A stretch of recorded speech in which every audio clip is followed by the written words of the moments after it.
Atong balikan katong pag-ambush patay so sa kasiman sa Lapu-Lapu City kagahapon, igsoon sa biktima nagduda nga kasungian sa silingan o ang wa nini pag sinabtanay sa asawa ang duha sa mga posibleng motibo sa maong krimen.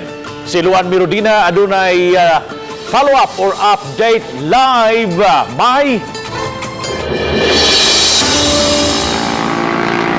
Yes, Bob, ning pagtumaw karon sa igsuon sa biktima, mas gipaladman pa sa kapulisan ang ilang investigasyon sa duha ka mga anggulo nga una nilang gitutukan. Ug kaganiha, subli nilang gibisita ang panimay sa biktima sa usa ka subdivision diha sa Barangay Mactan. Miabot na sa Sugbo ang manghod sa 57 anyos nga seaman nga si Hil Antonio. Iyang gihulagway ang igsuon nga hilumon nga pagkatao. Gani usa kini sa hinungdan nga dugay siyang naminyo.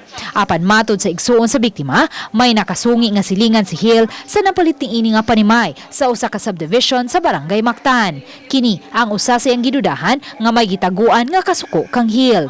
Apan wa usab niya gipadaplin ang isyu sa sustento nga taod-taod nang giawayan ni Hil ug sa asawa niini sukad sila magkabuwag pipila na katuig ang nakalabay. Ug timbangon dili ra sila maglayo yun kanang diya sa iyang gipuy-an ug kanon sa iyang misis.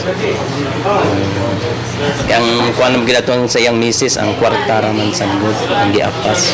Ang 2 anyos nga anak babay ug 5 anyos nga anak lalaki sa biktima kasamtangan lang unang gibutang sa home care facility sa Dakbayan sa Lapu-Lapu. So pagkuan ginamo na ma'am mahuman gini nga kuan. Maplastar siya. Oh, kami na naging motiman anak sa mga bata niya.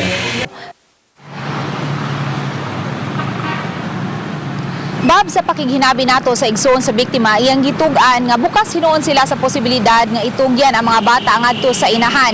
Niini apan sa pagakutlo ning balita, giswayan sa kapulisan pagkontak ang asawa sa biktima o ang inahan sa mga bata apan dili nila kini makontak.